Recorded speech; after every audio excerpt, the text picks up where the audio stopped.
ನನ್ನ ಅನುಭವದ ಪ್ರಾಮಾಣಿಕ ಮಾಹಿತಿಗಾಗಿ ಸ್ವಾಗತ. ಈ ಕುರಿ ಮೇಕೆ ಸಂತೆಗಳು ಕೊಳ್ಳೋಕ್ಕಾಗ್ಬೋದು ಅಥವಾ ಮಾರೋಕ್ಕಾಗ್ಬೋದು. ಅಂದರೆ ವ್ಯಾಪಾರದ ವಹಿವಾಟಿಗೆ ತುಂಬ ಅನುಕೂಲ. ಆದರೆ ಅನುಕೂಲಗಳಿದ್ದ ಕಡೆ ಒಂದೆರಡಾದರೂ ಅನಾನುಕೂಲ ಇರುತ್ತೆ ಅನ್ನೋ ಹಾಗೆ ಬಹಳಷ್ಟು ಪ್ರಾಣಿಗಳು ಇಲ್ಲಿ ಸೇರೋದ್ರಲ್ಲಿದ್ದ ಎಷ್ಟೋ ಕಾಯಿಲೆ ಕಸಾಲೆವು ಬಂದಿರೋದ್ರಲ್ಲಿದ್ದ ಬೇರೆಯವಕ್ಕೆ ಆ ಕಾಯಿಲೆಗಳು ಸಾಂಕ್ರಾಮಿಕವಾಗಿ ಹರಡುವಂತಹ ಅವಕಾಶಗಳು ವಿಪುಲವಾಗಿರುತ್ತೆ. ಅದರಲ್ಲಿದ್ದ ನಾವು ತುಂಬ ಹುಷಾರಾಗಿರಬೇಕು. ಸ್ವಲ್ಪ ಯಾಮರ್ತರೂ ಕೂಡ ನಾವು ತೊಂದರೆ ಪಡೋಂಗೆ ಆಗುತ್ತೆ ಅನ್ನೋದಕ್ಕೆ ನನ್ನದೇ ಒಂದು ಉದಾಹರಣೆ ಕೊಟ್ಟಿದ್ನಲ್ವ ಹಿಂದಿನ ವಿಡಿಯೋದಲ್ಲಿ. ಕೆಲವು ನಾಟಿ ಮೇಕೆ ಮರಿಗಳನ್ನ ಹಾಕ್ಕೊಂಡೋಗಿ ವ್ಯಾಪಾರ ಆಗಲಿಲ್ಲ ಅಂತಂದು ವಾಪಸ್ ತಂದಾಗ ಅವಕ್ಕೆ PPR ಅನ್ನೋ ಸೋಂಕು ತಗಲ್ಕೊಂಡು ಅದಕ್ಕೆ ನನಗೆ ಗೊತ್ತಾಗೋಕ್ಕೆ ಮೊದಲೇ ಅಟ್ಟಿಗೆಲ್ಲಕ್ಕೂ ಬ್ರೀಡಿಂಗ್ ಯೂನಿಟ್ಗೆ ಆಮೇಲೆ ಫ್ಯಾಟ್ನಿಂಗ್ ಯೂನಿಟ್ಗೆ ಎಲ್ಲದಕ್ಕೂ ಹರಡಿ ಅದು ಕಾಣಿಸ್ಕೊಂಡಾಗ ಬಹಳಷ್ಟು ಕಷ್ಟ ನಷ್ಟ ಅನುಭವಿಸಿದೆ ಅಂತಂದು. ಈಗ ಮತ್ತೊಂದು ಅಂಥದ್ದೇ ಉದಾಹರಣೆ ಇಲ್ಲಿ ಈ ವಿಡಿಯೋದಲ್ಲಿ ಹೇಳ್ತೀನಿ. ಇದು ತಾಜಾ ಉದಾಹರಣೆ. ಯಾಕೆ ಅಂತಂದರೆ ನಾವು ಪದೇ ಪದೇ ಎಲ್ಲಿ ಅನಾಹುತ ಆಗುತ್ತೋ ಅಲ್ಲಿ ತುಂಬ ಹುಷಾರಾಗಿರಬೇಕು ಅನ್ನೋದಕ್ಕೆ ನೀವು ಈ ವಿಡಿಯೋ ನೋಡಿದ್ರೂ ಕೂಡ ಅವಕಾಶ ಆಗಬೇಕು ಅಂತಂದು ಈ ವಿಡಿಯೋನೂ ಮಾಡ್ತಾಯಿದ್ದೀನಿ.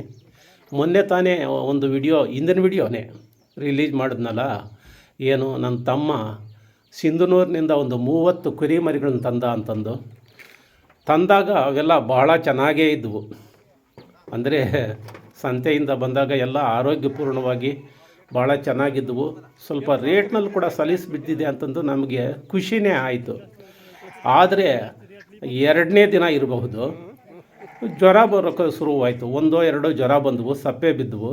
ಮಾಮೂಲು ಬಿಡು, ಈ ಪ್ರಯಾಣದಿಂದ ಸುಸ್ತಾಗಿರುತ್ತೆ ಅಂತಂದು ನಾವು ಅದಕ್ಕೆ OTC ಕೊಟ್ಟು ಸುಮ್ಮನೆ ಆದ್ವಿ. ಆದರೆ ಬೆಳಿಗ್ಗೆ ಎದ್ದಾಗ ಇನ್ನೂ 4-5 ಆ ಥರ ಜ್ವರ ಕಾಯೋಕ್ಕೆ ಶುರುವಾದವು. ಮೊದಲನೇ ದಿನ ಜ್ವರ ಕಾಯ್ದಿದ್ದವು ಹೊಟ್ಟೆ ಊದ್ಕೊಳ್ಳೋಕ್ಕೆ ಪ್ರಾರಂಭ ಆಯಿತು. ಹೊಟ್ಟೆ ಊದ್ಕೊಂಡು ಆಯಾಸ ಬೀಳೋಕ್ಕೆ ಶುರುವಾದಾಗ ಏನೋ ಇದು ತೊಂದರೆ ಆಗ್ತಾಯಿದೆ ಅಂತಂದು ನಮಗೆ ಒಂದು ಅಪಾಯದ ಗಂಟೆ ಬಾರಿಸಿದಂಗೆ ಆಯಿತು. ಈ ಹೊಟ್ಟೆ ಊದ್ಕೊಂಡಾಗ ಸಾಮಾನ್ಯವಾಗಿ ಅದು ಮೆಲುಕು ಹಾಕೋದಿಲ್ಲ, ಬಾಯಿ ತೆಗಿಯೋದಿಲ್ಲ ಅಂತಂದು ಇಲ್ಲಿ ನೋಡಿ ಡಾಕ್ಟ್ರು ಕೂಡ ಬಂದಾಗ ನಾವು ಆ ಕೆಲಸ ಮಾಡಿದ್ವಿ. ಯಾರೋ ಹಿಂಗೆ ಡಾಕ್ಟ್ರ್ ಥರ ವೈದ್ಯ ಮಾಡೋ ಅಂಥ ವ್ಯಕ್ತಿ ಬಂದಾಗ ಕೂಡ ಇದೇ ಕೆಲಸ ಮಾಡ್ದೆ. ಏನಂದರೆ ಈ ಬಾಯಿಗೆ ಒಂದು ಕಡ್ಡಿ ಅಡ್ಡಲಾಗಿ ಕಟ್ಟಿಬಿಟ್ಟು ಅದು ಬಾಯಿ ತೆಗೆದುಕೊಂಡು ಸ್ವಲ್ಪ ಅದನ್ನು ಕಚ್ಚುತ್ತಾ ಇದ್ದರೆ ಮೆಲುಕು ಹಾಕ್ದಂಗೆ ಆಗಿಬಿಟ್ಟು ಒಳಗಡೆ ಇರೋ ವಾಯು ಎಲ್ಲ ಈಚೆಗೆ ಬರಲಿ ಅನ್ನೋ ಥರನು. ಮೊದಲು ನಮ್ಮ ಹುಡುಗರು ಒಂದು ಇಂಜೆಕ್ಷನ್ ಚುಚ್ಚಿ ನೀಡ್ಲಿಂದ ಹೊಟ್ಟೆಯಿಂದ ಗಾಳಿ ತೆಗಿಯೋಕ್ಕೆ ಪ್ರಯತ್ನ ಪಟ್ಟರು. ಗಾಳಿ ಹೋಗ್ತಾಯಿತ್ತು, ಮತ್ತೆ ಹೊಟ್ಟೆ ಊದ್ಕೊಳ್ತಿತ್ತು. ಈಗ ಮಾಡೋದ್ರಿಂದ ಏನಾದರೂ ರಿಲೀಫ್ ಆಗ್ಬೋದು ಅಂತ ಆ ವೈದ್ಯ ಮಾಡೋಕ್ಕೆ ಬಂದಿರೋ ಆತನ ಸಲಹೆಯಂತೆ ಈ ಕಡ್ಡಿ ಕಟ್ಟಿದ್ದು ಆಯಿತು. ಏನೇ ಮಾಡಿದ್ರೂ ಕೂಡ ಸ್ವಲ್ಪ ಕಡಿಮೆ ಆಗ್ತಿತ್ತು, ಮತ್ತೆ ಊದ್ಕೊಂಡು ಬರ್ತಾಯಿತ್ತು ಹೊಟ್ಟೆ. ಇದೇ ಥರ 1-2 ಆಗಿಬಿಟ್ಟು ಅವು ಅದರ ಮುಂದಿನ ಲಕ್ಷಣ ಏನು ಕಾಣಿಸ್ತಿತ್ತು ಅಂದರೆ ಮೊದಲು ಜ್ವರ ಬರೋದು, ಆಮೇಲೆ ಹೊಟ್ಟೆ ಊದ್ಕೊಳ್ಳೋದು, ಅದಾದ ನಂತರ ಕೈ ಕಾಲು ಎಲ್ಲ ನಿಧಾನವಾಗಿ ಸೆಟ್ಕೊತ ಹೋಗೋದು. ಅಂದರೆ ಬಗ್ಸಿದ್ರು ಬಗ್ಸ್ದಂಗೆ ಈ ಥರ ಆಗಿಬಿಟ್ಟು 3ನೇ ದಿವಸ ಇರಬೇಕು. 3ನೇ ದಿವಸನೇ ಒಂದು ಪ್ರಾಣಿ ಸತ್ತೋಗ್ಬಿಡ್ತು. ಆಮೇಲೆ 4ನೇ ದಿವಸ ಒಂದು 5-6 ಜ್ವರ ಕಾಯೋಕ್ಕೆ ಶುರು ಮಾಡಿಬಿಟ್ವು. ಒಂದು ಹೊಸದಾಗಿ ಹೊಟ್ಟೆ ಊದ್ಕೊಳ್ಳೋಕೆ ಶುರುವಾಯಿತು.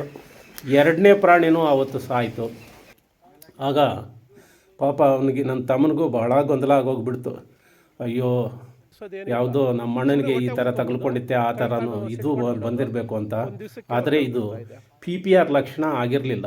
PPR ಅಂತಂದರೆ ಸಾಮಾನ್ಯವಾಗಿ ಜೊಲ್ಲು ಸುರಿಸ್ಕೊಂಡು ಮೂಗಿನಲ್ಲಿ ಇದರಲ್ಲಿ ಎಲ್ಲನೂ ವಿಪರೀತ ಬೇದಿ ಹೊಡ್ಕೊಳ್ಳುತ್ತೆ, ವಾಸನೆ ಬರೋ ಥರನೂ.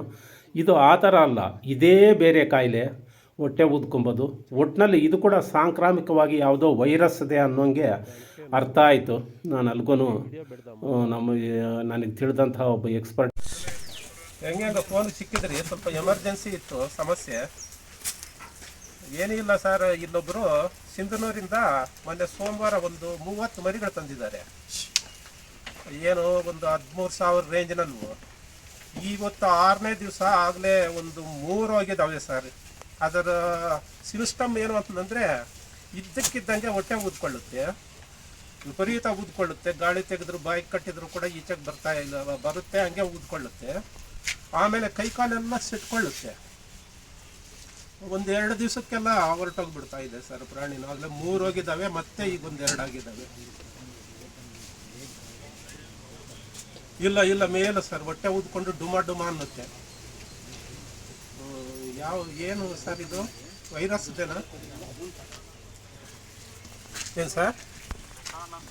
ಹಾಂ ಹಾಂ ಹಾಂ ಹಾಂ ಹಾಂ ಡಾಕ್ಟ್ರಿಗೆ ಕೂಡ ಫೋನ್ ಮಾಡಿದೆ.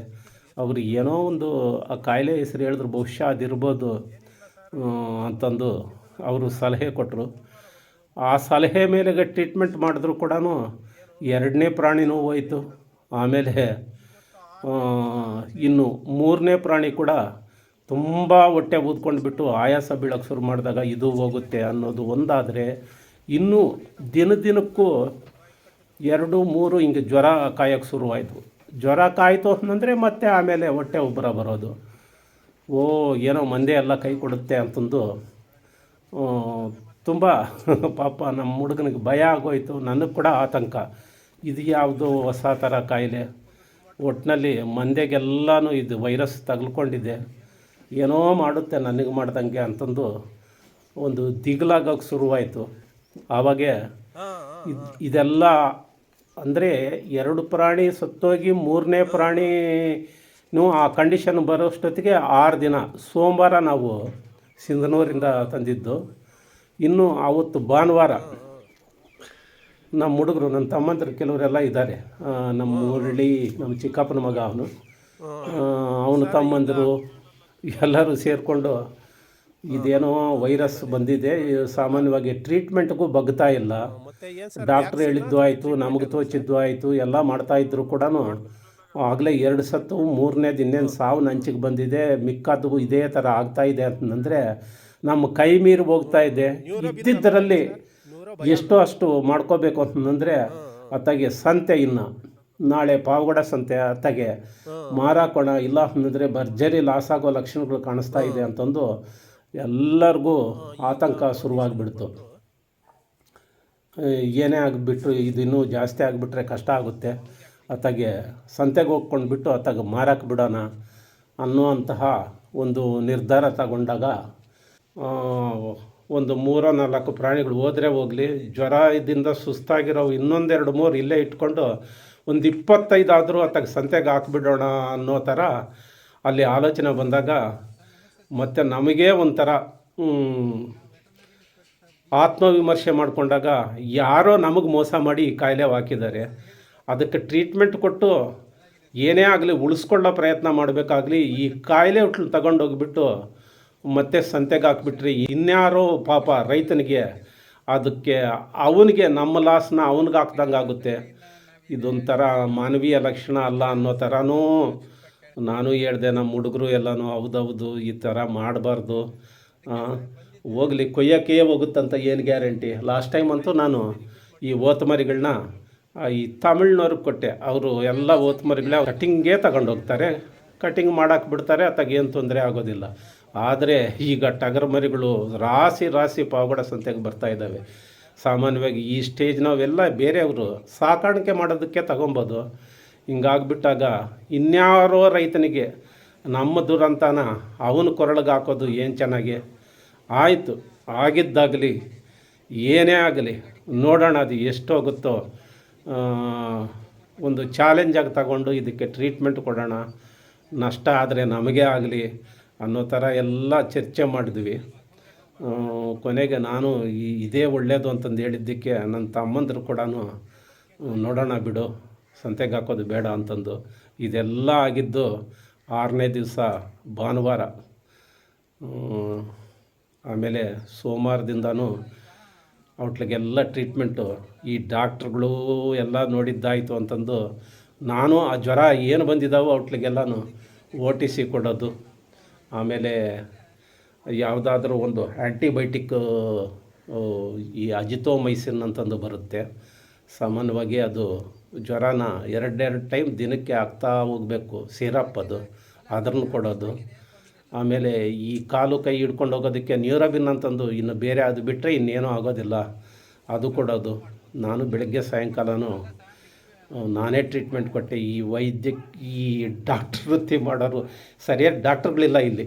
ಯಾರೋ ಅವ್ರ ಕೈಗೇನವ್ರು ಇನ್ಸ್ಪೆಕ್ಟರ್ಗಳಂತ ಬರ್ತಾರೆ, ಅವ್ರಿಗೆ ಗೊತ್ತಿರೋದು ಅಷ್ಟರಲ್ಲೇ ಇರುತ್ತೆ ಅಂತಂದು ನಾನು ಮಾಡೋಕ್ಕೆ ಶುರು ಮಾಡಿದೆ. ಅಂತೂ ಇಂತೂ ಒಂದು 3 ಪ್ರಾಣಿಗಳು ಹೋಯ್ತು. 3 ಪ್ರಾಣಿಗಳು ಹೋದರೂ ಕೂಡ ಕೊನೆಗೂ ಜ್ವರ ಕಂಟ್ರೋಲ್ಗೆ ಬಂತು ಅಂತಂದು ಹೇಳ್ಬೋದು. ಹೊಟ್ಟೆ ಊದ್ಕೊಬೋದು, ಏನೂ ಆಗ್ತಾಯಿಲ್ಲ. ಇಷ್ಟು ಹೆಚ್ಚು ಕಮ್ಮಿ ಇದು ನಾನು ಈ ವಿಡಿಯೋ ಮಾಡ್ತಾ ಇರೋದು ಶುಕ್ರವಾರ. ಇವತ್ತು ಶುಕ್ರವಾರ ಅಂದರೆ ಸುಮಾರು ಸೋಮವಾರ 8, ಮಂಗಳ 9, ಬುಧ 10, ಗುರು 11, 12, ಇಷ್ಟು ಹೆಚ್ಚು ಕಮ್ಮಿ 12 ದಿವಸ ಆಗಿದೆ. ಇವತ್ತಿಗೆ 12-13ನೇ ದಿವಸಕ್ಕೆ ಜ್ವರಗಳೆಲ್ಲ ನಿಂತೋಗಿದ್ದಾವೆ. ಚೆನ್ನಾಗಿ ಮರಿಗಳು ಮೇಯ್ತಾ ಇದ್ದಾವೆ. ಏನೋ ಆ ಥರ ಪಟ್ಟು ತಗೊಂಡೋಗಿ ಹಾಕ್ಬಿಟ್ಟಿದ್ರೆ ಅವ್ರಿಗಿನ್ಯಾರಿಗೋ ಈ ಟ್ರೀಟ್ಮೆಂಟ್ಗಳೆಲ್ಲ ಹೊಸದಾಗಿ ಅವ್ರು ಮಾಡಬೇಕಾಗಿತ್ತು. ಅವ್ರ ಹತ್ರನೂ ಎಷ್ಟು ಲಾಸ್ ಆಗ್ತಿತ್ತು. ನಮಗೆ ಕೂಡ ಈ ಕಾಯಿಲೆ ಬಂದಿದೆ ಅನ್ನೋ ಧಾವಂತದಲ್ಲೇ ಹೋದಷ್ಟಕ್ಕೆ ಹೋಗಲಿ ಅಂತಂದು ಕೊಡ್ತಾ ಇದ್ವೋ ಹೆಂಗೋ, ಅದು ಅಲ್ಲಿ ಲಾಸ್ ಆಗ್ತಿತ್ತು. ಏನೋ 3 ಪ್ರಾಣಿಗಳು ಹೋದರೆ ಹೋಗಲಿ. ಅವು ಕೂಡ ಯಾರೋ ಕಟ್ಗರಿಗೆ ಕೊಟ್ಟಾಕ್ಬಿಟ್ರಂತೆ, ಒಂದೋ ಏನು ಈ ಬಂದಷ್ಟು ಬರಲಿ ಅಂತ ತೀರಾ ಇರಲಿ, ಅದು ಅವರು ಪ್ರಾರಬ್ಧ.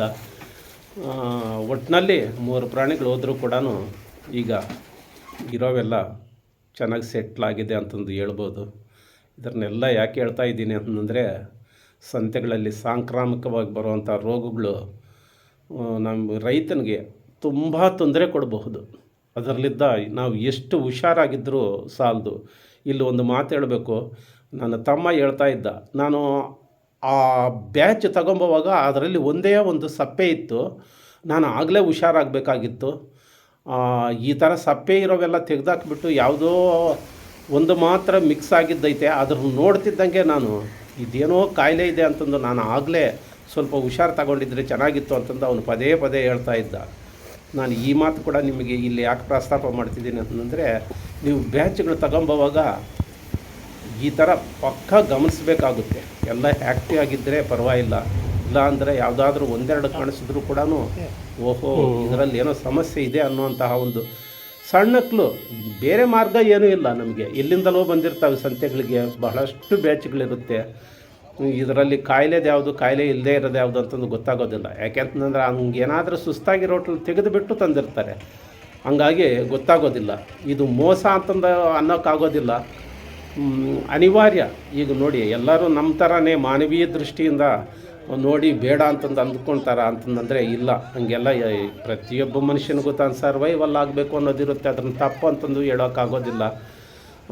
ನಮ್ಮ ಹುಷಾರಿನಲ್ಲಿ ನಾವು ಇರಬೇಕು. ಒಟ್ಟಿನಲ್ಲಿ ಸಂತೆಗಳಿಗೆ ಹೋಗೋದಾಗಲಿ, ಮಾರಕ್ಕೋಗಿ ವಾಪಸ್ ಬಂದಿರೋದಕ್ಕಾಗಲಿ ಅಥವಾ ತಂದಾಗಲಿ ಭಾಳಷ್ಟು ಹುಷಾರಿದ್ದುಬಿಟ್ಟು ವ್ಯಾಕ್ಸಿನ್ಗಳು ಮಾಡಿಸ್ಬೇಕು. ತಕ್ಷಣ ಈ ಕಾಯಿಲೆಗಳು ಅಲ್ಲೇ ತಗಲ್ಕೊಂಡಿದ್ದರೆ ವ್ಯಾಕ್ಸಿನ್ ಕೂಡ ಬೇಗ ಕೆಲಸ ಮಾಡೋದಿಲ್ಲ ಅಲ್ಲವಾ. ಆದರೂ ಕೂಡ ಮಾಡಿಸೋದೆಲ್ಲ ಮಾಡಿಸಿ ಹುಷಾರಾಗಿರಬೇಕು. ಎಷ್ಟು ಸಾಧ್ಯವೋ ಅಷ್ಟು ಹುಷಾರಾಗಿದ್ದು ನಷ್ಟ ಆಗದಂಗೆ ನೋಡ್ಕೋಬೇಕು ರೈತರು. ಅದು ಹೇಳೋದೇ ಈ ವಿಡಿಯೋದ ಮುಖ್ಯವಾದಂತಹ ಉದ್ದೇಶ ಆಗಿತ್ತು. ನಿಮಗೆ ಈ ವಿಡಿಯೋ ಇಷ್ಟ ಆಗಿದ್ದರೆ ಲೈಕ್ ಮಾಡಿ, ಶೇರ್ ಮಾಡಿ, ಸಬ್ಸ್ಕ್ರೈಬ್ ಆಗದೆ ಯಾರಾದರೂ ನೋಡ್ತಾ ಇದ್ದರೆ ಸಬ್ಸ್ಕ್ರೈಬ್ ಆಗಿ ಅಂತಂದು ಹೇಳ್ತಾ ಮುಂದಿನ ವಿಡಿಯೋದಲ್ಲಿ ಭೇಟಿಯಾಗೋಣ. ನಮಸ್ಕಾರ.